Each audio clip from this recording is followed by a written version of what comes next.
ideal society. But the argument against it is that you cannot identify the knowledge which, when applied, will benefit man.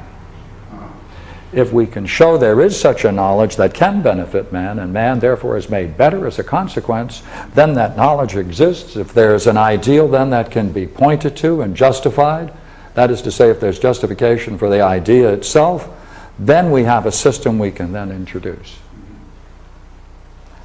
Therefore, you see, if there is any place where anyone is acting against the benefit of the particular society of which he is a member, we will say, sir, you are like you're like someone who's practicing medicine without any concern for your subjects. That's malpractice. We can say, sir, though you have the knowledge of a captain, and you know ships and you know crew, you're acting like a pirate. We'll give him a new name. We'll call him a tyrant. Yeah. And if we had any international law, we would say, sir, you're an outlaw. And we would send whatever we need to take over that state and replace him with someone who has this vision. Now, this comes from two works, Plato's Ion and Plato's Republic. Now, we're going to now push into this level. All right, here we go. Now, this is a curious field. Now, we're going to make a little jump here, you see. We're going to go from our model, because now we have something else. The condition for our model now that we put in the ruler and the philosopher,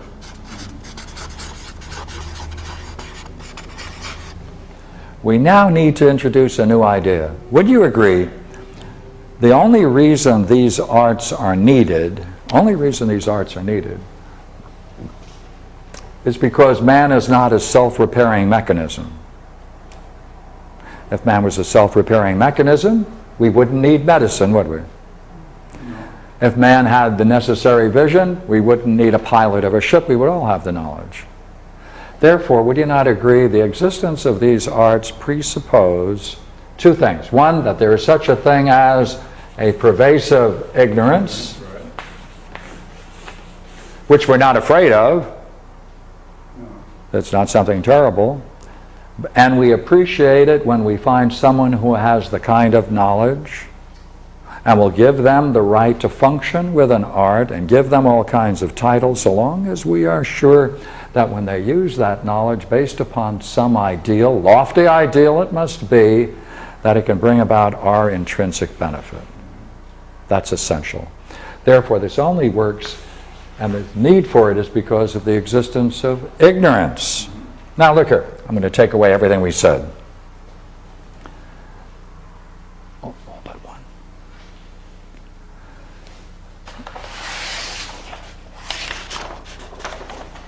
None of these people possess an art. Now, okay, none of these people possess an art, because now we want to raise the level of our discussion one more step, and let's see how we can do it. I have a particular person in mind. Let's see if we can play. Is it possible that you may be in a situation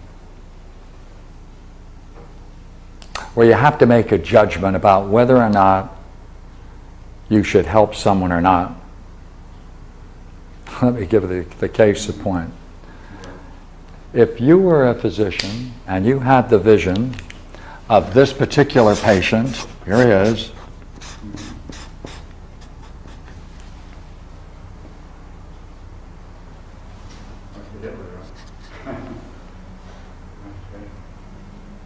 and you're the physician, or you're serving in any of these capacities, do you think it would be a good idea to restore him to health? If you could do it 10 years before he enacted the concentration camps and if this is Joe Stalin or any fascist today who destroys his people, do you think you might wonder whether or not you should go ahead and benefit him or her? Right. Yeah. Let me go another way now. Take the same question in another way. I'm going to take one word and push it whole.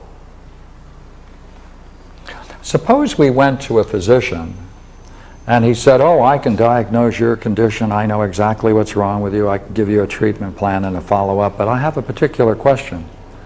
I don't know whether it's going to do you any good to be better.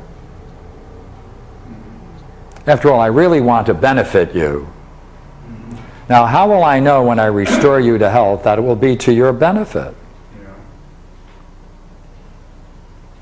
And he'd sit back and he'd say, it's time for a new kind of consultation. Now, I'm not going to treat you unless I know that you are, as a result of my work, you are now going to turn around and benefit others if I'm going to benefit you. Yeah. Oh, let me do another way. I suppose the person's too weak to have an operation. Yeah. A lot That's of times right. they operate on a person's too Yeah. weak and they die. Yeah. The only person who benefited was the doctor. Yeah. Okay, let me ask you another way. What are the things that truly benefit man? All right, let's say medicine. Does that truly benefit him, or does that bring him just from, now I'm going to use a model now. Here's the model I'm going to use. Maybe I can use a clean piece of paper. Here we go. No. Alas, alas, for a clean board.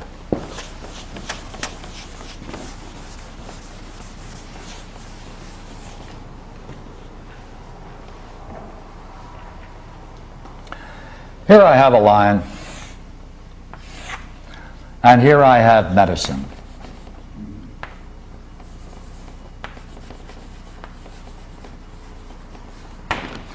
And a patient comes in, and therefore he is ill, needs treatment. Does the physician bring him to a condition of full healthiness, or does he bring him and then is willing to discharge him when he's no longer ill? Is the task of the physician to bring him not just to non-illness, must he go beyond that and bring him to true full healthiness? Or is that the task of a gymnast, or a body trainer, or a physical therapist?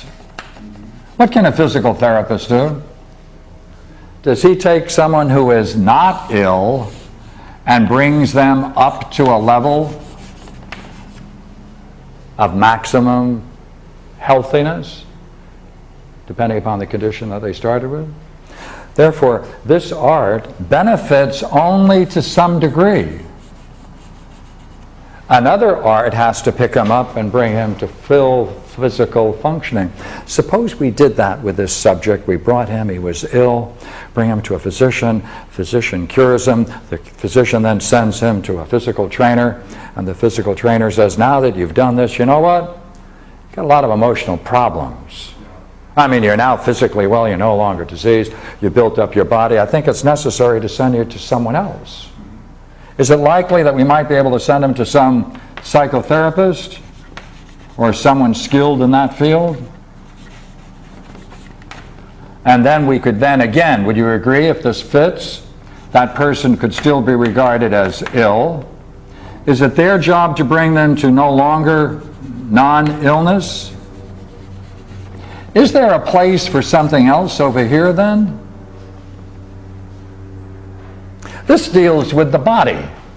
This dimension deals with the body. This dimension, curiously enough, deals with the soul, or the psyche, or the mind.